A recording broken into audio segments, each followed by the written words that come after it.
हाँ भाई, सस्ते हज वालों ज़रा आगे आगे आ जाओ, क्योंकि ये वीडियो आप ही के लिए है। आप लोग भी यकीनन सस्ता हज पैकेज तलाश कर रहे होंगे। हज करीब है, पैसे इतने नहीं हैं, बाज़ औक़ात पैसे भी बंदे के पास होते हैं, लेकिन फिर भी वो कहते हैं कि भाई कुछ सस्ता पैकेज मिल जाए, क्योंकि कम पैसों में मैं हज करना चाहता हूँ। अच्छा, एक जो वीडियो आपको दिखाने वाले ना, रियाज से दो गैर मुल्की सॉरी मक्का से दो गैर मुल्की पकड़े गए हैं, और उनकी तफसीलात और पूरा वारदात का तरीका, पुलिस ने किस तरह से उनसे बात की, टेलीफोनिक गुफ्तगू, उनके दफ्तर पे जाके चुपके से वीडियो बनाना, पूरा वो सरेआम इकरारुल हसन वाला सीन यहाँ पे मक्का पुलिस ने बनाया। तो खैर वो वीडियो भी आपको दिखाते हैं, लेकिन उसके बाद सवाल ये भी आपसे एक करेंगे, मुझसे भी आपसे भी, कि यार अगर बंदे के पास पैसे ना हों, हैं ही नहीं, तो उसके ऊपर तो हज फ़र्ज़ नहीं है, तो फिर उसको परेशान होने की ज़रूरत क्यों है? क्यों वो इन सस्ते पैकेज के चक्कर में, धोखाधड़ी के चक्करों में खुद भी फंसता है और गलत काम को भी बढ़ावा देता है? पहले ये वीडियो देख लीजिए, फिर इस पे बात करते हैं।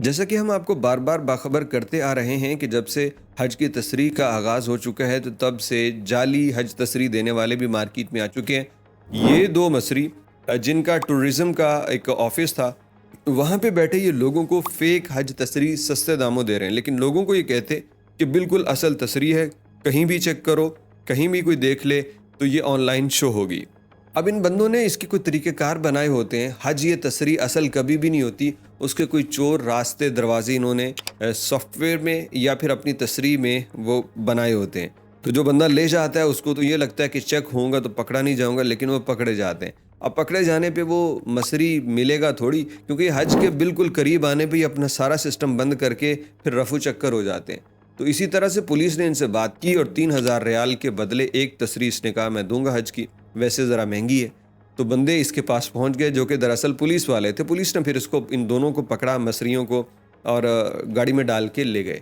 अब सवाल यही करेंगे कि एक तो ऐसी किसी सस्ती चीज़ के चक्कर में पड़े ना, ये आखिरकार धोखा होता है। कहीं आप पकड़े गए तो आपको इसलिए नहीं छोड़ा जाएगा कि आपने किसी से तस्रीह इस तरह ख़रीदी है। हमेशा ये ख़ुद अप्लाई आपने करनी होती है। ज़ाहिर बात, अब तो वक्त गुजर गया और अब वो इस सस्ती तस्रीह के चक्कर में 2 नंबर बंदे के पास मत फंसाएं। और दूसरी बात यह है कि यार अगर फॉर एग्ज़ाम्पल तस्रीह है 7000 रियाल की और उसमें वैसे भी ख़र्चा चाहिए मुझे, तो टोटल 10,000 रियाल अगर मेरे पास है तो तब मुझ पे हज फ़र्ज़ है। लेकिन अगर मेरे पास है यार 1500, 2000, 3000 रियाल, तो मैं किस लिए फ़िक्रमंद हो रहा हूँ? मतलब मुझे फ़िक्रमंद होने की ज़रूरत नहीं है, क्योंकि मेरे हालात मुझे इजाज़त नहीं देते। मैं सऊदी अरब में 2012 से 16-17 तक रहा, उसके बाद भी वहाँ आना जाना रहा अल्हम्दुलिल्लाह, लेकिन मैंने अभी तक हज नहीं किया। अब इस दफ़ा इंशाअल्लाह दुआ है, ये इस वीडियो की तवस्सुत से आप तक बात पहुँचा रहा हूँ। हज करने का पूरा इरादा है, सब कुछ हो चुका है, लेकिन मेरी आखिरी उम्मीद वो रब की ज़ात है, उसने आखिर तक कबूल कर लिया तो जा पाऊँगा। लेकिन मैं कभी परेशान नहीं हुआ, क्योंकि वहाँ रहते हुए मेरे पास तस्रीह के पैसे नहीं हुआ करते थे, तो मैं नहीं गया।